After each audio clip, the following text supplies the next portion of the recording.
Bueno, soy Padre Peter Jackson, soy el párroco de la Misión Apostólica de Cristo en la ciudad de Miami, Florida, Mucho Estados Unidos. gusto. Igualmente, igualmente. ¿Y Y usted ha hecho obras misionarias en Latinoamérica? sí, en los años 80, mi familia y yo éramos evangélicos y fuimos a Colombia para hacer un trabajo misionero. Yo era traductor de la Biblia y mi esposa se crió en Colombia, ella es hija de misionero. Entonces fuimos a colaborar con sus padres, con su familia. Sus padres ya habían comenzado la obra con los indígenas allá, una tribu que se llama los Kogi. ¿En qué parte de Colombia es eso?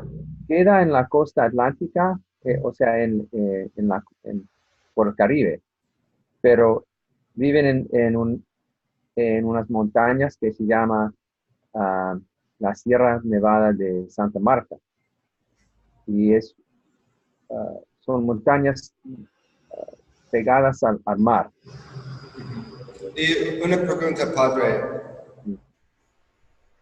¿Qué es la Iglesia Ortodoxa? ¿Dónde comenzó? La Iglesia Ortodoxa comenzó con el Señor Jesucristo en el día de Pentecostés. Es la iglesia más antigua, es la iglesia original. Y no se conoce mucho en Occidente. Entonces, en Occidente, o sea, en las Américas y en Europa Occidental, existe la creencia de que la iglesia católica romana es la iglesia más antigua. Y en cierto sentido es cierto, porque es una continuación de la iglesia romana fundada por los apóstoles. Pero la iglesia romana se ha cambiado mucho, ha cambiado sus doctrinas, sus creencias, sus ritos, sus tradiciones, su modo de ser, su cosmovisión. Entonces, en ese sentido, no es la iglesia original, no es la iglesia romana original.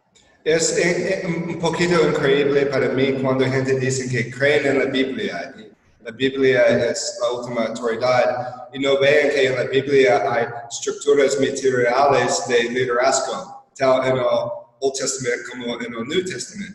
Y estas estructuras materiales de liderazgo aún existen hoy. ¿Qué va a decir que a una persona que dice que este concepto de la iglesia no se encuentra en las escrituras? Porque yo escucho eso. Yo soy ortodoxa, pero personas dicen, muéstrame en la Biblia. Mostrar la Biblia, no entendí la pregunta. Donde dicen que la iglesia de Cristo es lo mismo que lo que nosotros ahora se llamamos la iglesia ortodoxa. Bueno, Cristo dijo que iba a fundar una iglesia y que las puertas del Hades no iban a destruir esa iglesia. Entonces, los muchos evangélicos y protestantes que creen que la iglesia original desapareció, ¿sí? En algún momento en la historia desapareció. Lo interesante es que jamás están de acuerdo en qué momento desapareció. Algunos dirán que fue en alguna fecha en la Edad Media, o cuando el emperador Constantino, del siglo IV, o con la misma muerte del último apóstol Juan, alrededor del año 100. Nunca están de acuerdo cuándo desapareció la iglesia, pero casi todos están de acuerdo de que sí desapareció y depende de cada cristiano. Los protestantes creen que desapareció. Sí, los protestantes creen eso y creen que tienen que volver a construir la iglesia desde cero. Como decimos en inglés, reinventing the wheel. Pero pueden hablar sobre los discípulos de los discípulos, los pre-Nicene Fathers, los apóstolos de los apóstoles que dejaron muchos epístolos y cartas a las mismas iglesias que fueron nombrados en la Biblia, como San Ignacio, San Policarpo. ¿Pueden hablar sobre esos santos del primer siglo?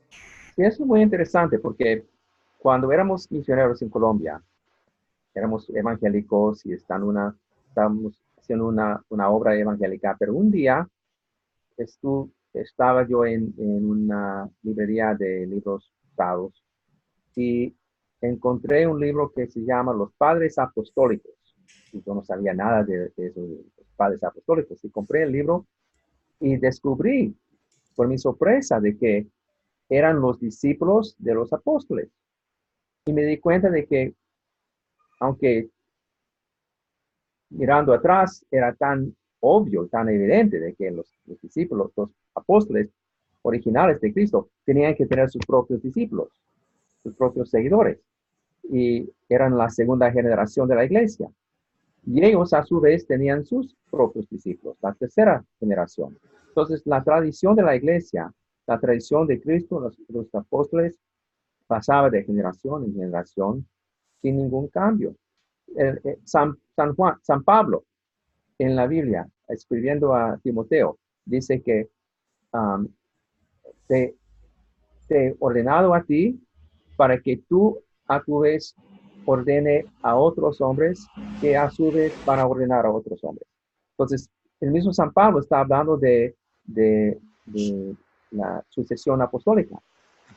San Pablo, usted sí, conoce San Pablo era la primera generación, Timoteo era la segunda generación, y San Pablo le dio la instrucción, la orden de ordenar la tercera y cuarta generación. Entonces no hay ninguna interrupción. Los obispos. ¿Usted conoce la historia de Padre Peter Gilchrist, que tuve la oportunidad a conocer? También mi papá conoció a él una vez. Y como él fue líder en las universidades, en las iglesias, en las universidades, y su grupo comenzaron a hacer una investigación sobre la historia, sobre la música, la doctrina, y ¿puede hablar sobre eso un poquito? Sí, cuando la experiencia mía, la experiencia de muchas otras personas como su papá, es que cuando como Peter Gilchrist. Ok, Padre Peter Gilchrist. Cuando uno se pone a investigar la historia, tiene que aceptar la Iglesia Ortodoxa, porque se observa directamente la historia como hechos históricos de que la Iglesia Ortodoxa es la Iglesia original, porque uno puede comparar la doctrina actual de la Iglesia Ortodoxa con la doctrina de los apóstoles y los discípulos de los apóstoles y la tercera generación, cuarta generación, y se ve que no hubo ninguna interrupción entre los primeros cristianos y los cristianos ortodoxos de hoy en día. No es que los ortodoxos de hoy han adoptado la doctrina de ellos, sino que existe una tradición sin interrupción desde Cristo hasta el día de hoy en la Iglesia Ortodoxa. Hay un día en el calendario ortodoxo que se llama el Domingo de la Ortodoxia, donde proclamamos sobre los santos iconos y un concilio que dijeron que fueron buenos, pero había varios concilios. ¿Puede darnos un resumen de los varios concilios hasta el concilio que declaró el Domingo de la Ortodoxia? Bueno, primero, en breve tenemos que explicar qué es un concilio ecuménico. Un concilio ecuménico es una reunión de todo el liderazgo del mundo, de la iglesia. Todos los líderes de la iglesia en todas partes del mundo se reúnen para tratar temas teológicos, específicamente sobre la Santa Trinidad y sobre la persona de Jesucristo. Entonces ha habido, unos dicen 7, otros dicen 9 concilios ecuménicos. Y todos tienen que ver con la Santa Trinidad, cómo es la Santa Trinidad, Padre, Hijo y Espíritu Santo, o con la persona de Jesucristo. O con la Biblia, porque en verdad un concilio codificaron los libros de la Biblia. Bueno, la codificación de los libros de la Biblia fue en un concilio local, el concilio de Cartago, en el año 397. Pero un concilio ecuménico, o sea, un concilio a nivel mundial, posteriormente adoptó esa decisión y aceptó esa decisión. Es verdad que podemos ver como un espejo. los malos ideas sobre Cristo se reflejan en las teorías sobre la iglesia, como decimos a veces, ecclesiological historianism. Disculpe, pero debido al sonido está un poco distorsionado, entonces no lo entendí bien. Los herejías antiguas que se trataron de la divinidad de Cristo, los antiguos herejías se pueden ver como en un espejo en nuestras teorías de la iglesia, si nuestras teorías de la iglesia no están en línea con la iglesia ortodoxa. No lo entendí bien, disculpe. Bueno, no importa. Háblanos sobre la liturgia y los sacramentos y qué pasa un domingo en la iglesia ortodoxa. Bueno, eso es interesante porque la liturgia y los evangélicos, y lo sé porque yo era evangélico, tienen una reacción negativa en contra de la misma idea de tener una liturgia. O sea, un servicio que es casi igual todos los domingos. Pero ese servicio proviene de los mismos apóstoles. Y eso se puede demostrar por la historia, porque hay libros históricos que contienen la liturgia que usamos casi igual a la liturgia que usamos hoy en día. ¿Y qué sucede en una liturgia?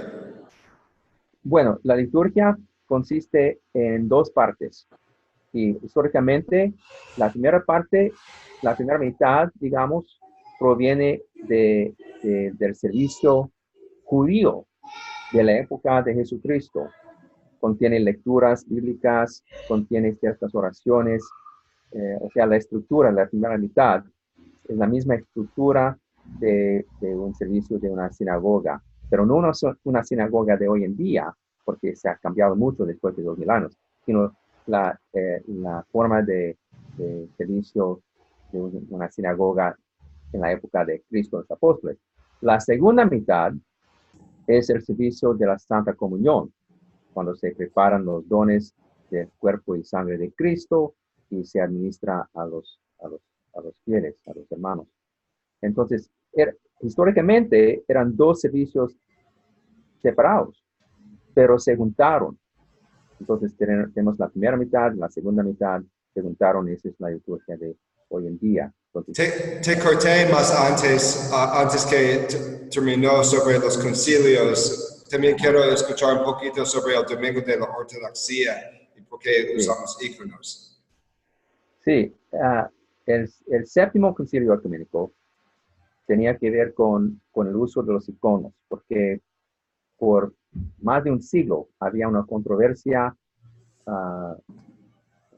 muy candente de si los cristianos debemos usar iconos. Iconos son representaciones bidimensionales de Cristo y de los ángeles y de los santos.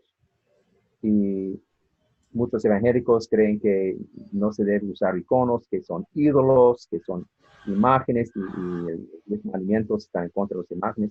Pero los 10 mandamientos están en contra de imágenes de dioses falsos y están en contra de imágenes tridimensionales como estatuas. Es como transmitir la historia cristiana a través del arte, como la fotografía. Exacto. Sí, pero además se trata de una afirmación de la encarnación de Jesucristo. ¿Okay? O sea, puesto que Jesucristo es Dios hecho hombre. Dios se hizo hombre en la persona de Jesucristo, se hizo carne y hueso. Antes de la encarnación de Cristo, era imposible hacer una imagen de Dios, porque Dios es invisible, infinito, inaccesible, Dios Padre. Pero cuando Dios se hizo hombre en la persona de Jesucristo, se hizo carne y hueso como nosotros. Y a partir de ese momento, Dios, en la persona de Jesucristo, se puede representar en un retrato. Entonces, tener retratos de Jesucristo es una forma de afirmar de que Dios realmente se encarnó, realmente se hizo hombre. Y negar la posibilidad de tener iconos realmente es una negación, casi es una negación de la encarnación. Si una persona no quiere tener iconos, eso quiere decir que tiene una duda espiritualmente de que si Cristo realmente se hizo hombre. Wow, qué profundo. ¿Por qué Cristo vino al mundo? ¿Con qué reto? Bueno, para sanar al mundo debido a la caída. Adán y Eva, al puro principio, en el libro de Génesis, cayeron, desobedecieron a Dios, cayeron en el pecado y debido a su pecado, el mundo entero se cayó. Nacemos en un mundo caído, entonces tenemos una enfermedad, y esta enfermedad se llama el pecado. Entonces Cristo, Dios se hizo hombre para sanar esa caída. Y esta enfermedad, podemos decir que los sacramentos son medicina y la iglesia tiene una función terapéutica. Sí, exacto. La iglesia no es un juzgado para juzgarnos, para condenarnos. Tampoco es un banco para hacer negocios con Dios. ¿Sí? Esas son dos metáforas que se usan normalmente en Occidente. O la iglesia es un banco para hacer negocios con Dios. Yo pago por mis pecados y Dios me regala cosas. Ni tampoco es juzgado, que Dios es el juez, que Dios está bravo con nosotros. En cambio, la iglesia es un hospital, una clínica. Dios es el médico, Cristo es el médico y nosotros recibimos los remedios para sanarnos espiritualmente. Y son los sacramentos, sobre todo, los que nos sanan. Bueno, con esta palabra, Padre Jackson, creo que vamos a terminar. Quiero decir que fue un placer y le agradezco mucho por compartir su sabiduría con nosotros. Y perdón que mi español no es tan bueno como usted, pero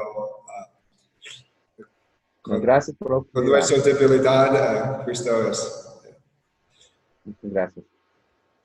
Okay. Tenemos que hacerlo otra vez algún día. ¿Le parece? Sí, con mucho gusto, sí. Okay. Chao. Chao.